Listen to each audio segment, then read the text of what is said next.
First salary వచ్చింది, ఆనందంతో మందు పార్టీ. లవ్లో ఫెయిల్ లేదా ఎగ్జామ్లో ఫెయిల్, ఇంకేముంది బాధ పోవాలంటే మందు కొట్టాల్సిందే. ఏదైనా పండుగ వస్తే 4-5 బాటిల్స్ ఖాళీ అవ్వాల్సిందే. ఇంటికి బావొచ్చాడు బామర్దొచ్చాడు మందు బాటిల్స్తో మేడపైన సిట్టింగ్ వేయాల్సిందే. ఆఫీసులో స్ట్రెస్ ఎక్కువైంది, జీవితంలో కష్టాలు ఎక్కువయ్యాయి, ఇంట్లో పెళ్ళం టార్చర్ చేస్తుంది, అసలే ఈ రోజు వీకెండ్. ఇలా ఒక్కటేమిటి కాదేది మందు తాగడానికి కారణం అన్నట్టుగా జీవితంలో జరిగే ప్రతి సంఘటనకి మందు బాటిళ్లతో ముగింపిస్తారు. ఆ మందు బాటిల్లో బీర్, విస్కీ, రమ్, వోడ్కా ఏదైనా ఉండొచ్చు, అవి ఇచ్చే కిక్కు కోసం పరితపిస్తూ ఉంటారు. ఒక్క సిప్పే కదా ఏం కాదు, ఒక్క బీరే కదా ఏం కాదు, ఒక్కరోజే కదా ఏం కాదు అంటూ మందు తాగే ప్రయాణం మొదలై చివరికి జీవితాల్ని నాశనం చేసుకునేదాకా వెళ్తుంది. ఆల్కహాల్ అనేది మన సమాజంలో ఒక భాగమైందని ప్రత్యేకంగా చెప్పక్కర్లేదు, దానికి మిమ్మల్ని పరిచయం చేయక్కర్లేదు. కానీ ఆల్కహాల్ని తీసుకోవడం వల్ల కలిగే నష్టాల గురించి మాత్రం మనం ఖచ్చితంగా చెప్పుకోవాలి. అసలు ఆల్కహాల్లో ఎన్ని రకాలు ఉంటాయి, ఆల్కహాల్ని తీసుకున్న తర్వాత మన శరీరంలో ఏం జరుగుతుంది, ఏ పార్ట్ ఎలా పాడవుతుంది, ఆల్కహాల్కి సంబంధించిన అపోహలు ఏంటి, వాటిలో ఉన్న నిజాలెంత, ఈ ఆల్కహాల్ ఎడిక్షన్ నుంచి ఎలా బయటపడాలి, ఈ విషయాల గురించే చాలా మంది మందుబాబుల కంటే గొప్పగా మేము చెప్పకపోవచ్చు, కానీ కొంత ఉపయోగకరమైన ఇన్ఫర్మేషన్ని ఈ వీడియోలో మీకు చెప్పబోతున్నాము. కాబట్టి స్కిప్ చేయకుండా వీడియోని ఎండ్ వరకు చూసేయండి. గమనిక దయచేసి ఈ వీడియోని మందు తాగుతూ మాత్రం చూడవద్దు. సో లేట్ చేయకుండా let's get into the video. మందు నువ్వేం చేస్తావంటే భార్య భర్తలను విడదీస్తాను, కుటుంబంలో చిచ్చు పెడతాను, ఒక వ్యక్తి జీవితాన్ని పూర్తిగా నాశనం చేస్తానని చెప్తుంది. నిజమే, మన చుట్టుపక్కల ఎన్నో కుటుంబాల్లోని వ్యక్తులు ఈ ఆల్కహాల్కి బానిసలుగా మారి వారి జీవితాలని పూర్తిగా నాశనం చేసుకున్న సంఘటనలో మనం చూస్తున్నాం. మద్యపానం ఆరోగ్యానికి హానికరమని అందరికీ తెలుసు, అది తాగే వారికి కూడా తెలుసు. అయినా సరే మందు తాకుండా ఉండలేరు. Low class, middle class, high class, ఏ క్లాస్ అయినా గ్లాసులో మందుకు బానిసైన వారు చాలా మంది ఉన్నారు. మందు ఎక్కువైతే ఆ మత్తులో నేరాలు ఘోరాలు చేసేవారికి కొదవే లేదు. మద్యం మత్తులో హత్యలు చేయడం, ఆడవారిపై, ఇంకా పచ్చిగా చెప్పాలంటే పశువులపై కూడా ఆ మత్తులో రేపులు చేసే మానవ మృగాలు ఉన్నారు ఈ సమాజంలో. ఇంతలా మనిషిని మృగంలా మార్చే మద్యం చరిత్ర ఎప్పుడు మొదలైందో కిక్కిచ్చే విషయం చెప్పనా? మనిషి ఆవిష్కరించిన గొప్ప ఆవిష్కరణలో ఈ మద్యం ఒకటి అనుకుంటే మీరు పొరబడినట్లే. ఎందుకంటే ఈ మందు అనేది మన మానవుల చరిత్ర కంటే పాతదే. నిజానికి ఈ మద్యం అనేది సహజంగానే ప్రకృతిలో లభిస్తుంది. హోమోసెపియన్స్ పరిణామం కంటే ముందు నుంచే ప్రకృతిలో ఉండేది. అది ఎలా అంటే సాధారణంగా ద్రాక్ష, యాపిల్, మామిడి, అరటి, జామ, ఖర్జూరం లాంటి పండ్లలో సహజంగా చక్కెరలుంటాయి. చెట్లపై పండ్లు బాగా పండినప్పుడు వాటిలో చక్కెర స్థాయిలు ఇంకా ఎక్కువ అవుతాయి. ఈ చక్కెరలనే ఈస్ట్ అనే సూక్ష్మజీవులు తింటాయి. ఇలా తినేటప్పుడు అవి చక్కెరలను ఇథనాల్ మరియు కార్బన్ డైఆక్సైడ్లుగా మార్చేస్తాయి. దీనినే ఫెర్మెంటేషన్ అంటారు. ఈ టైంలో CO2 గాల్లో కలిసిపోతే ఎథనాల్ మాత్రం పండ్లోనే మిగిలిపోతుంది. ఈ ఇథనాలే ఆల్కహాల్. అసలు మనిషి ఎందుకు ఆల్కహాల్కి ఆకర్షితుడవుతున్నాడో చెప్పే ఒక ఎవల్యూషనరీ థియరీ ఉంది. అదే డ్రంకెన్ మంకీ హైపోథెసిస్. ఈ థియరీని యూనివర్సిటీ ఆఫ్ కాలిఫోర్నియా బర్క్లీలోని బయాలజీ ప్రొఫెసర్గా పనిచేస్తున్న రాబర్ట్ డూడ్లే అనే అమెరికన్ శాస్త్రవేత్త 2000 సంవత్సరంలో ప్రతిపాదించారు. లక్షల సంవత్సరాల క్రితం మన పూర్వీకులు పండిన లేదా కొంత కుళ్ళిన పండ్లు తినేవారు. ఆ పండ్లలో ఫెర్మెంటేషన్ వల్ల కొద్దిగా ఆల్కహాల్ అంటే ఇథనాల్ ఏర్పడేది. ఇక మన పూర్వ వానర జాతులు ఆ పండ్లు తింటూ తేలికగా మత్తు కలిగించే ప్రభావం అనుభవించేవారు. దాంతో వారి మెదడు ఈ పండ్లు తింటే ఎనర్జీ వస్తుందని నేర్చుకుంది. కాలక్రమేణా ఆ ఆకర్షణ మన జీన్స్కి కొనసాగి మనిషి కూడా ఆల్కహాల్ వైపు సహజంగా ఆకర్షితుడవుతున్నాడు. అదే డ్రంకెన్ మంకీ హైపోథెసిస్. అందుకే మన డిఎన్ఏలో ఆ ఆల్కహాల్ ఆకర్షణ మిలియన్ల ఏళ్ల నుంచే ఉందని శాస్త్రవేత్తలు చెప్తున్నారు. ఇక వానరాల నుంచి మనుషులుగా మారే కాలంలో మన శరీరంలోని ఆల్కహాల్ డీహైడ్రోజనస్ ఎంజైమ్ అంటే ఆల్కహాల్ని విరగదీసే ఎంజైమ్ మరింత బలంగా తయారైంది.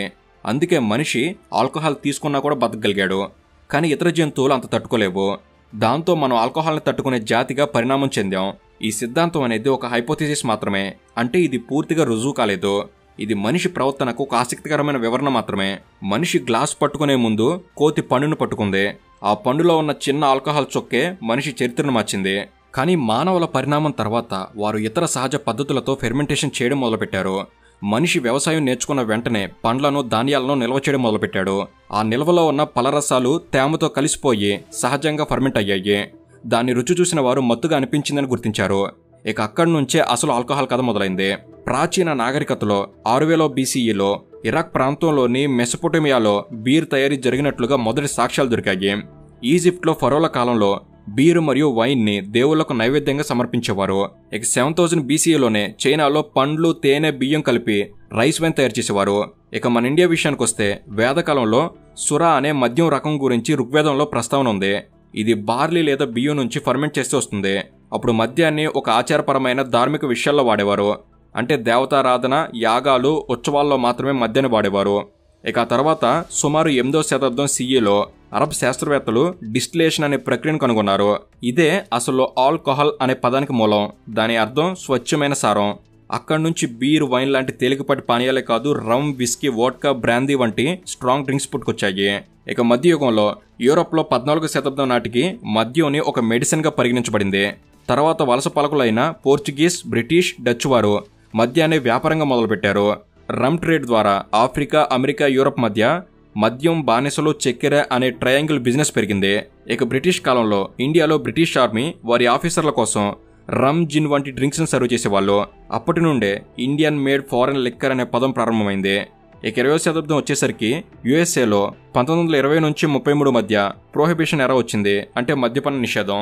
కానీ దీని వలన అక్రమ మద్య వ్యాపారం, మాఫియా గ్యాంగులు పుట్టుకొచ్చాయి. ఇటు ఇండియాలో కూడా గాంధీజీ మద్యం తీసుకోవడాన్ని తీవ్రంగా వ్యతిరేకించారు. ఆయన దృష్టిలో అది ఆత్మ, కుటుంబం, సమాజాన్ని నాశనం చేసే శాపం. ఆయన్ని అనుసరించి ఇప్పుడు ఇండియాలో కొన్ని రాష్ట్రాల్లో మద్యపాన నిషేధం ఉంది. ఉదాహరణకి గుజరాత్, బీహార్ వంటి రాష్ట్రాల్లో మద్యపాన నిషేధం ఉంది. కానీ ఆల్కహాల్ని ఎంత బ్యాన్ చేద్దామని చూసినా అది అడ్డదారిలో అంత అందుబాటులోకి వస్తుంది. ఇప్పుడు ఆల్కహాల్ ప్రపంచవ్యాప్తంగా $1.6 ట్రిలియన్ పరిశ్రమగా ఉంది. భారతదేశం కూడా ప్రపంచంలో 3వ అతిపెద్ద మద్యం మార్కెట్. ఒకవైపు ప్రభుత్వాలకు వేల కోట్ల ఆదాయం వస్తుంది అంటే, మరోవైపు ప్రజల్లో ఈ వ్యసనం పెరిగిపోయి ఆరోగ్యాలను పోగొట్టుకుంటున్నారని అర్థం. ఒకప్పుడు అంటే చరిత్రలో ఆల్కహాల్ని దేవుళ్లకు నైవేద్యంగా సమర్పిస్తే ఇప్పుడు అదే మద్యం కొంతమంది మనుషులకు దైవం అయిపోయింది. సరే, ఇప్పటి వరకు ఆల్కహాల్ చరిత్ర గురించి తెలుసుకున్నాం కదా. ఇక ఇప్పుడు ఆల్కహాల్లో ఉన్న రకాల గురించి తెలుసుకుందాం. ప్రపంచంలో ఆల్కహాల్ని 2 రకాల పద్ధతులను ఉపయోగించి తయారు చేస్తారు. అవే 1 ఫెర్మెంటేషన్, 2 డిస్టిలేషన్. నెంబర్ 1 ఫెర్మెంటేషన్ ద్వారా తయారయ్యే ఆల్కహాల్ రకాలు. Number 1 wine. వైన్ ప్రపంచంలోనే అత్యంత పురాతనమైన ఆల్కహాలిక్ డ్రింకుల్లో ఒకటి. ద్రాక్ష పండ్లలో సహజంగా ఉండే చక్కెరలను ఈస్ట్ అనే సూక్ష్మజీవులు ఫెర్మెంట్ చేస్తే వైన్ ఏర్పడుతుంది. వైన్ మెయిన్గా 2 రకాలుగా ఉంటుంది. ఎరుపు ద్రాక్షతో తయారు చేసింది రెడ్ వైన్, తెల్ల ద్రాక్షతో తయారు చేసింది వైట్ వైన్. ఈ వైన్లో ఆల్కహాల్ శాతం సాధారణంగా 8 నుంచి 15% వరకు ఉంటుంది. ఇక నెంబర్ 2 బీర్. బార్లీ, గోధుమ, రై వంటి ధాన్యాలను ఫెర్మెంట్ చేయడం ద్వారా తయారవుతుంది. ఇందులో ఆల్కహాల్ శాతం తక్కువగా ఉంటుంది, అంటే సాధారణంగా 4 నుంచి 8% వరకు ఉంటుంది. ఇది ప్రపంచంలో అత్యంత ప్రజాదరణ పొందిన డ్రింకుల్లో ఒకటి. ఇక నెంబర్ 3 సైడర్. సైడర్ అనేది యాపిల్ జ్యూస్ని ఫెర్మెంట్ చేయడం ద్వారా తయారవుతుంది. ఇది పండ్ల రుచిని నిలుపుకుంటూ తేలికైన ఆల్కహాలిక్ డ్రింక్గా ఉంటుంది. ఈ సైడర్లో ఆల్కహాల్ శాతం 5 నుంచి 7% మాత్రమే ఉంటుంది. Number 4 sake. సేక్ అనేది బియ్యం ద్వారా తయారయ్యే ఆల్కహాలిక్ డ్రింక్.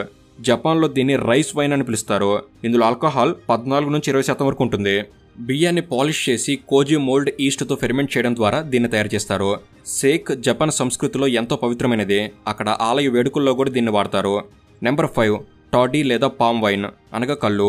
తాటి చెట్టు లేదా కొబ్బరి చెట్టు నుండి వచ్చే రసాన్ని ఫెర్మెంట్ చేస్తే కళ్ళు లేదా పామ్ వైన్ ఏర్పడుతుంది. ఇది సహజ ఫెర్మెంటేషన్ ద్వారా తక్కువ ఆల్కహాల్ కలిగిన డ్రింక్. ఇందులో 4 నుంచి 6% వరకు ఆల్కహాల్ ఉంటుంది. ఇది భారతదేశం, శ్రీలంక, ఆఫ్రికా, ఇండోనేషియా దేశాల్లో చాలా ప్రసిద్ధి. భారతదేశంలో తాటికల్లు దక్షిణ రాష్ట్రాల్లో సాంప్రదాయంగా తాగే డ్రింక్. ఇలా ఫెర్మెంటేషన్ ద్వారా మనకు తక్కువ శాతం ఆల్కహాల్ వస్తుంది. కానీ మనిషి మత్తును గట్టిగా కావాలనుకున్నాడు. అప్పుడు పుట్టిందే మరో 2వ ప్రక్రియ డిస్టిలేషన్. ఫెర్మెంటెడ్ లిక్విడ్ని వేడి చేస్తే ఆల్కహాల్ ముందు ఆవిరవుతుంది. ఆ ఆవిరిని చల్లబరిచి తిరిగి ద్రవంగా మార్చితే అదే డిస్టిల్ చేసిన మద్యం. ఇక డిస్టిలేషన్ ద్వారా తయారయ్యే ఆల్కహాల్ రకాలు ఏమిటంటే, నెంబర్ 1 విస్కీ. విస్కీ అనేది బార్లీ, రై, గోధుమ లేదా మొక్కజొన్నల్ని ఫెర్మెంట్ చేసిన తర్వాత డిస్టిల్ చేసే డ్రింక్. దీనిలో ఆల్కహాల్ శాతం సాధారణంగా 40 నుంచి 50% వరకు ఉంటుంది. ఈ విస్కీకి స్కాట్లాండ్ అనేది ఫేమస్. ఈ స్కాట్లాండ్లో ప్రత్యేకంగా స్కాచ్ విస్కీని తయారు చేస్తారు. ఇది ప్రపంచవ్యాప్తంగా నాణ్యతకు చిహ్నంగా భావిస్తారు. నెంబర్ 2 రమ్. చెరుకు రసం లేదా మొలాసిస్ అనే చెరుకు ఉత్పత్తి ద్వారా ఇది తయారవుతుంది. ఫెర్మెంటేషన్ తర్వాత డిస్టిలేషన్ చేస్తారు. ఇందులో ఆల్కహాల్ శాతం 35 నుండి 45% వరకు ఉంటుంది. చారిత్రాత్మకంగా ఇది నావికులు, దాస్య వ్యాపార కాలంలో ప్రసిద్ధి పొందిన పానీయం. Number 3 brandy. బ్రాందీ అనేది వైన్ డిస్టిల్ చేయడం ద్వారా తయారవుతుంది. ఇందులో ఆల్కహాల్ శాతం 35 నుంచి 45% ఉంటుంది. దీనిని సువాసన, రుచి కోసం ఏజ్డ్ బ్యారెల్స్లో నిల్వ ఉంచుతారు.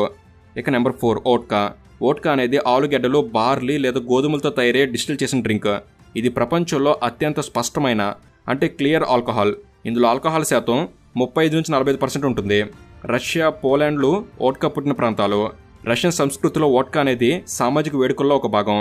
ఇక నెంబర్ 5 టెకీలా. టెకీలా అనేది బ్లూ అగవే మొక్క నుండి తీసిన రసాన్ని ఫెర్మెంట్ చేసి తర్వాత డిస్టిల్ చేయడం ద్వారా తయారవుతుంది. ఇందులో ఆల్కహాల్ శాతం 35 నుంచి 40% ఉంటుంది. ఇది పూర్తిగా మెక్సికో దేశానికి ప్రత్యేకమైన పానీయం. మెక్సికన్ సంస్కృతిలో టెకీలా ఒక గౌరవప్రదమైన పానీయం. దీనిని జీవితం, ప్రేమ, మత్తుకి ప్రతీకగా పరిగణిస్తారు. నెంబర్ 6 అరక్. అరక్ అనేది కొబ్బరి, తాటి లేదా బియ్యం నుండి తయారవుతుంది. ఇది డిస్టిల్ చేసిన పానీయం. ఇందులో ఆల్కహాల్ శాతం 40 నుంచి 50% వరకు ఉంటుంది. ఇది ఆసియా దేశాల్లోని అత్యంత పురాతన మద్యం రకాల్లో ఒకటి. సరే, ఫైనల్గా ఈ 2 రకాల విధానాల మధ్య తేడా ఏంటని ఒక్క ముక్కలో చెప్పాలంటే, ఫెర్మెంటేషన్ మనిషికి రుచిస్తుంది, డిస్టిలేషన్ మత్తిస్తుంది. ప్రతి దేశం తన మద్యం ద్వారా తన సంస్కృతిని, రుచిని ప్రపంచానికి పరిచయం చేసింది. మద్యం ఒక శాస్త్రం, దాన్ని మితంగా తాగటం ఒక జ్ఞానం అని తాగే ప్రతి ఒక్కరు గుర్తుంచుకోవాలి. సరే, ఇక్కడ విషయం ఏమిటంటే, బీర్ అయినా, బ్రాందీ అయినా, ఏ రకమైన డ్రింక్ అయినా అందులో ఒక విషయం మాత్రం సాధారణం. అదే ఎథనాల్. ఇది ఆల్కహాల్ అని పిలువబడే ఒక కెమికల్. అసలు ఈ కెమికల్ మీ శరీరాన్ని ఎలా ప్రభావితం చేస్తుందో ఇప్పుడు తెలుసుకుందాం. ఒక వ్యక్తి ఆల్కహాల్ అంటే ఎథనాల్ తీసుకున్నప్పుడు అది ముందుగా నోటి ద్వారా శరీరంలోకి ప్రవేశిస్తుంది. అది కడుపు, చిన్న పేగులకు చేరుతుంది. కడుపు నుండి సుమారు 20% ఆల్కహాల్ రక్తంలోకి చేరితే మిగిలిన 80% చిన్న ప్రేగుల ద్వారా శరీరంలోకి వేగంగా ప్రవేశిస్తుంది. ఖాళీ కడుపుతో తాగినప్పుడు ఆల్కహాల్ వేగంగా అబ్జర్ప్షన్ అవుతుంది. ఎందుకంటే జీర్ణశయానికి చిన్న పేగులకి మధ్య పైలోరిక్ స్పింక్టర్ మసలర్ డోర్ ఉంటుంది. ఇది మనం తీసుకున్న ఫుడ్ జీర్ణాశయం ద్వారా వేగంగా పాస్ అవ్వకుండా, చిన్న పేగులోకి వెళ్ళనివ్వకుండా కంట్రోల్ చేస్తుంది.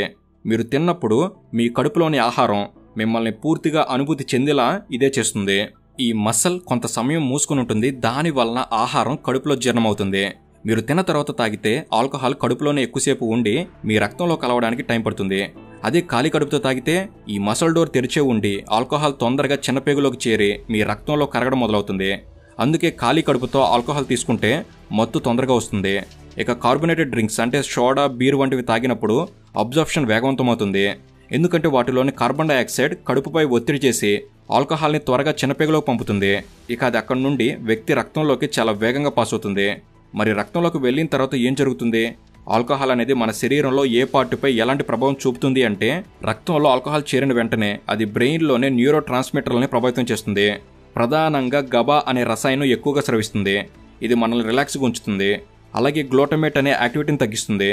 దీని ఫలితంగా మనిషి రిలాక్స్డ్గా, కొంచెం కాన్ఫిడెంట్గా లేదా హ్యాపీ మూడ్లోకి వెళ్ళినట్టు ఫీల్ అవుతాడు. కానీ అదే టైంలో మనలో నిర్ణయం తీసుకునే శక్తి అంటే జడ్జిమెంట్, సమతుల్యం, బ్యాలెన్స్, గుర్తుపట్టే సామర్థ్యం, మెమొరీ తగ్గడం మొదలవుతుంది. ఆల్కహాల్ తాగిన కొద్దిసేపటికి రక్తనాళాలు విస్తరించి రక్త ప్రసరణ వేగం పెరుగుతుంది. దాంతో ముఖం ఎర్రబడుతుంది, శరీరం వేడిగా అనిపిస్తుంది. కానీ నిజానికి లోపల బాడీ టెంపరేచర్ తగ్గుతుంది. దీనివల్ల చలి వాతావరణంలో ఎక్కువ తాగిన వారికి ప్రమాదం ఉంటుంది. కొన్ని సందర్భాల్లో గుండె వేగం పెరుగుతుంది, రక్తపోటు కూడా మారుతుంది. అధిక మొత్తంలో తాగినప్పుడు ఇది మెదడు ఫంక్షన్లను ఆపేసి నిద్ర, మూర్ఛ లేదా ప్రాణాంతక సమస్యలను కలిగించవచ్చు. అదనంగా ఆల్కహాల్ అనేది డోపమైన్, ఎండోర్ఫిన్ అనే రసాయనాలని మెదడులో విడుదల చేస్తుంది.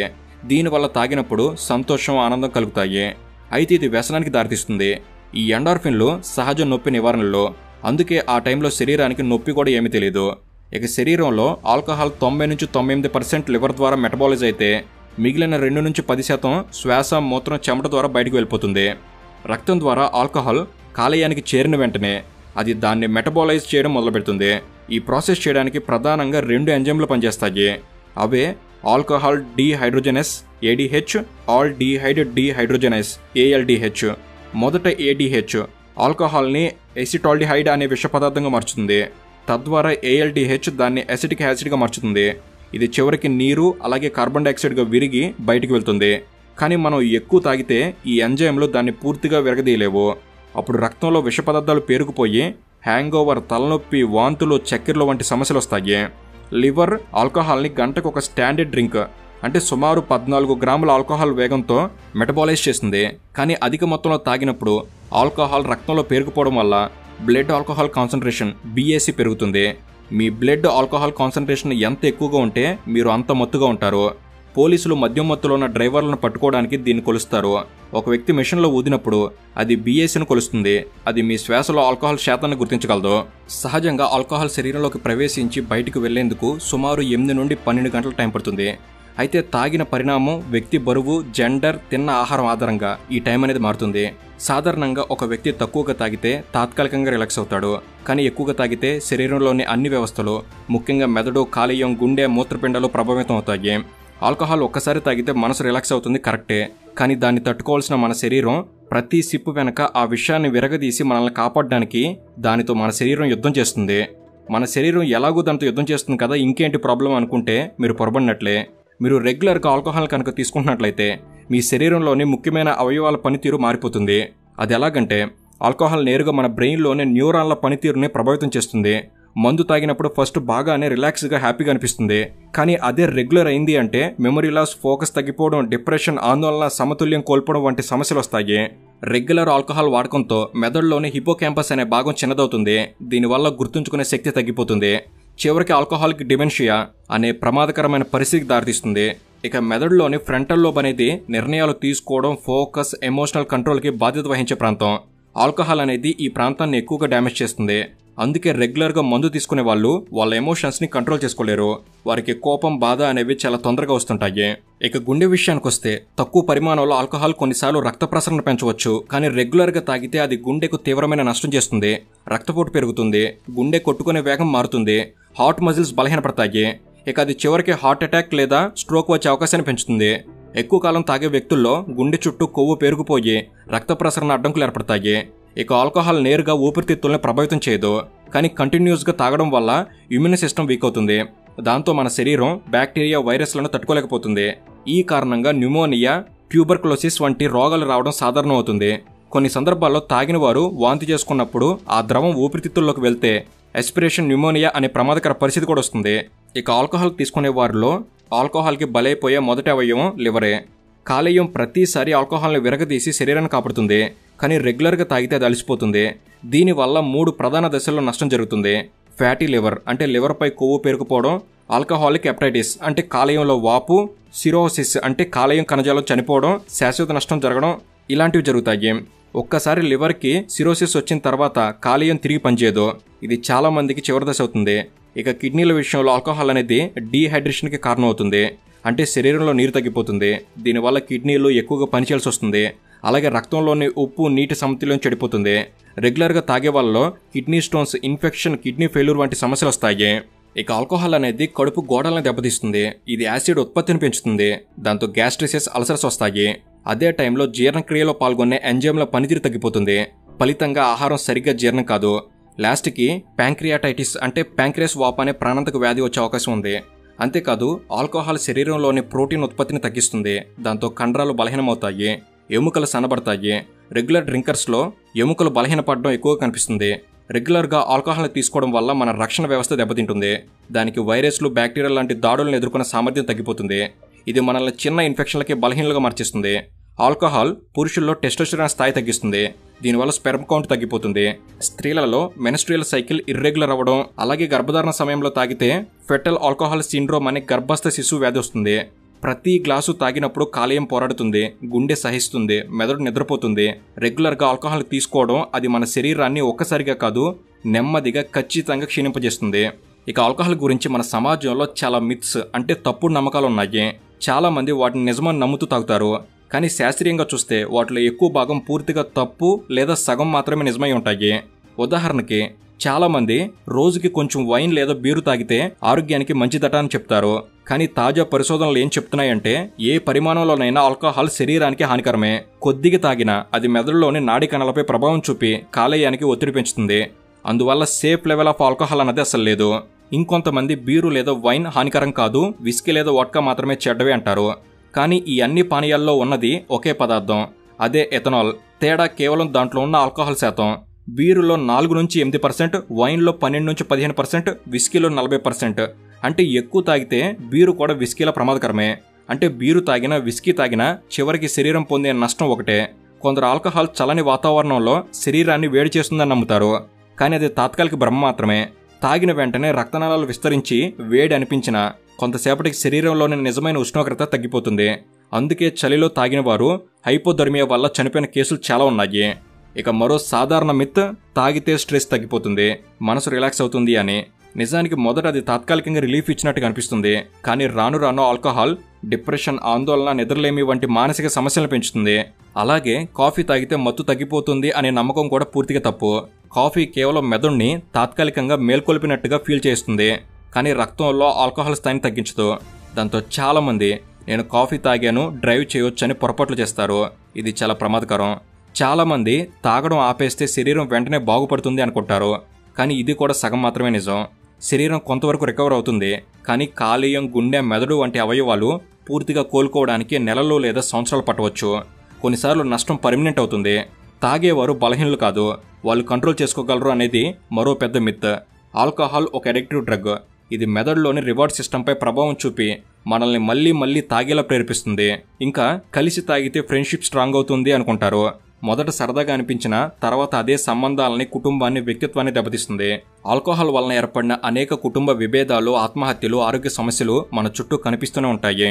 కొందరు ఆల్కహాల్ డిప్రెషన్ తగ్గిస్తుంది అనుకుంటారు, కానీ నిజానికి అది డిప్రెసెంట్. అంటే ఇది మెదడు కార్యకలాపాలను తగ్గిస్తుంది, ఫలితంగా డిప్రెషన్ మరింత పెరుగుతుంది. అలాగే ఆల్కహాల్ శరీరాన్ని శుభ్రం చేస్తుంది, ఇన్ఫెక్షన్ చంపుతుంది అనేది కూడా తప్పు. బయటకు వాడితే ఇది జంతువులను చంపుతుంది, కానీ లోపలికి వెళ్ళాక ఇమ్యూన్ సిస్టమ్ని బలహీనపరుస్తుంది. అందుకే ఆల్కహాల్ గురించి మనం వినే చాలా నిజాలు అసలు నిజాలు కావు. అవి మన అలవాట్లకు న్యాయం చెప్పే ప్రయత్నమే. ఆల్కహాల్ శరీరానికి ఎంత పరిమాణంలోనైనా హానికరమే. తాత్కాలిక ఆనందం కోసం తీసుకున్న గ్లాసు మన జీవితంలోని అనేక సంవత్సరాలని దోచుకునే మత్తుగా మారవచ్చనేది మాత్రం నిజం. ఈ ఆల్కహాల్ ఎడిక్షన్ వలన మన దేశంలోనే కాదు, ప్రపంచవ్యాప్తంగా ప్రతి సంవత్సరం వేల మంది చనిపోతున్నారు. అంతేకాదు ఆ మత్తు అనేది భయంకరమైన నేరాలకి, ఘోరాలకి కారణం కూడా అవుతుంది. ఈ మద్యానికి ఎక్కువగా బానిసలై వారి జీవితాలను బలి చేసుకుంటున్న వారెవరో నేను ప్రత్యేకంగా చెప్పక్కర్లేదు. ఈ వీడియో చూస్తున్న మీలో ఎవరైనా మద్యానికి బానిసలైన వారు ఉంటే, లేదా మీ చుట్టుపక్కల అలాంటి వారు ఎవరైనా ఉంటే పూర్తిగా నష్టం జరగకముందే ఆపేయండి. మందు తాగకుండా ఉండడం కోసం, ఆ మత్తు నుండి బయటపడడం కోసం చాలా డీ అడిక్షన్ సెంటర్స్ మీకు హెల్ప్ చేస్తాయి. అసలు ఆల్కహాల్ డీ అడిక్షన్ అంటే కేవలం మద్యం మానేయడం కాదు, అది ఒక మనసు, శరీరం, కుటుంబం, సమాజం అంతా కలిసి పోరాడే ప్రాసెస్. దీని వెనక ఉన్న వైద్య, మానసిక, సామాజిక అంశాలను కనుక గమనిస్తే డీ అడిక్షన్ అంటే ఇప్పటికే ఆల్కహాల్పై ఆధారపడిన వ్యక్తి ఆ వ్యసనాన్ని విడిచిపెట్టి తిరిగి సాధారణ జీవితం వైపు రావడం. ఇది ఒక రోజులో జరిగే విషయం కాదు, ఎందుకంటే ఆల్కహాల్ శరీరాన్ని మాత్రమే కాదు, మెదడులోని రివార్డ్ సిస్టమ్ని కూడా ప్రభావితం చేస్తుంది. అంటే తాగినప్పుడు మెదడు డోపమైన్ అనే హ్యాపీ హార్మోన్ విడుదల చేస్తుంది. కాలక్రమంలో మెదడు ఆ ఆనందానికి అలవాటు పడిపోతుంది. దాంతో మనిషి మళ్ళీ మళ్ళీ తాగకుండా ఉండలేడు. అలాంటి వారికి డీ అడిక్షన్ అనేది చాలా అవసరం. డీ అడిక్షన్లో మొదటి దశ యాక్సెప్టెన్స్. డీ అడిక్షన్ జరగాలంటే మొదట ఆ వ్యక్తి నేను మద్యం మీద ఆధారపడిపోయాను అని ఓపికగా ఒప్పుకోవాలి. చాలామంది ఈ దశలోనే ఫెయిల్ అవుతారు, ఎందుకంటే వారు నేను కంట్రోల్లో ఉన్నానని నమ్ముతారు. కానీ ఆల్కహాల్ మనిషిని నెమ్మదిగా మోసం చేస్తుంది. కంట్రోల్ అనేది మాయ మాత్రమే. ఇక రెండవ దశ డిటాక్సిఫికేషన్. ఇది వైద్యపరంగా జరిగే ముఖ్యమైన దశ. తాగడం ఆపిన వెంటనే శరీరంలో విత్డ్రావల్ సిమ్టమ్స్ వస్తాయి. అంటే వణుకులు, చెమటలు, ఆందోళన, డిప్రెషన్, కొన్నిసార్లు హెల్యూమినేషన్ వంటి వస్తుంటాయి. ఈ దశలో వైద్యుల పర్యవేక్షణ చాలా ముఖ్యం. వారి శరీరానికి మత్తు ప్రభావం తగ్గించేందుకు సాధారణంగా బెంజోడైపెన్స్ వంటి మందులు, ఐవీ ఫ్లూయిడ్స్, విటమిన్ B1 వంటి సప్లిమెంట్స్ ఇస్తారు. ఇక మూడో దశ కౌన్సిలింగ్, అలాగే థెరపీ. శరీరం కోలుకున్నాక మెదడు, మనసు కూడా కోలుకోవాలి. ఇక్కడ cognitive behavioural therapy, motivational interviewing, group therapy, family therapy లాంటి పద్ధతులు ఉపయోగిస్తారు. వీటి వల్ల వ్యక్తి తాగాలనే తపనని కంట్రోల్ చేయడం నేర్చుకుంటాడు, తన ఆలోచనలను మార్చుకోవడం మొదలు పెడతాడు. ఇక నాలుగో దశ సపోర్ట్ సిస్టమ్ అండ్ రిహాబిలిటేషన్. ఈ దశలో రిహాబిలిటేషన్ సెంటర్స్ లేదా డీ అడిక్షన్ క్యాంప్స్ కీలక పాత్ర పోషిస్తాయి. ఇక్కడ వ్యక్తులు తాత్కాలికంగా కుటుంబం నుండి దూరంగా ఉండి తాగకుండా ఉండే అలవాటు పెంపొందించుకుంటారు. ఏఏ అనే అంతర్జాతీయ సంస్థ కూడా ఇలాంటి వ్యక్తులకు సపోర్ట్ గ్రూపులను అందిస్తుంది. ఈ గ్రూపుల్లో ప్రతి ఒక్కరూ తాము ఎలా మానేశారో, వారికి ఏ కష్టాలు ఎదురయ్యాయో పంచుకుంటారు. ఇది కొత్తగా మానాలని ప్రయత్నించే వారికి మోటివేషన్ లాగా ఉంటుంది. ఇక ఐదో దశ రీలాప్స్ నివారణ. తాగడం ఆపేసిన తర్వాత కూడా మళ్ళీ తాగాలనే ప్రలోభం చాలా కాలం ఉంటుంది. దాన్ని రీలాప్స్ అంటారు. దీన్ని నివారించడానికి మానసిక శక్తి, కౌన్సిలింగ్, కొత్త హాబీలు, ఫ్యామిలీ సపోర్ట్ అవసరం. కొన్నిసార్లు కొన్ని రకాల మందులను కూడా వైద్యులు ప్రిస్క్రైబ్ చేస్తారు, ఎందుకంటే ఇవి తాగలేని ఉత్సాహాన్ని తగ్గిస్తాయి. ఇక చివరి దశ పునర్జన్మ. ఆల్కహాల్ మానిన తర్వాత వ్యక్తి జీవితంలో అద్భుతమైన మార్పులు వస్తాయి. మెదడు స్పష్టత పెరుగుతుంది, కాలేయం కోలుకోవడం మొదలవుతుంది, నిద్ర మెరుగుపడుతుంది, కుటుంబం తిరిగి చేరుతుంది. చాలా మంది ఈ దశను నిజంగా రెండో జన్మగా భావిస్తారు. మద్యం వ్యసనం మనిషిని నెమ్మదిగా చంపుతుంది, కానీ డీ అడిక్షన్ అతనికి మళ్ళీ జీవించే అవకాశం ఇస్తుంది. అది ఒక మెడిసిన్తోనే కాదు, తనలోని శక్తి, ప్రేమ, కుటుంబ మద్దతు, వైద్య సహాయం కలిసి చేసే అద్భుత యుద్ధం. ప్రతి గ్లాసు తాగడం వెనక ఒక బాధ ఉంది, కానీ ప్రతి డీ అడిక్షన్ వెనక ఒక విజయ కథ ఉంది.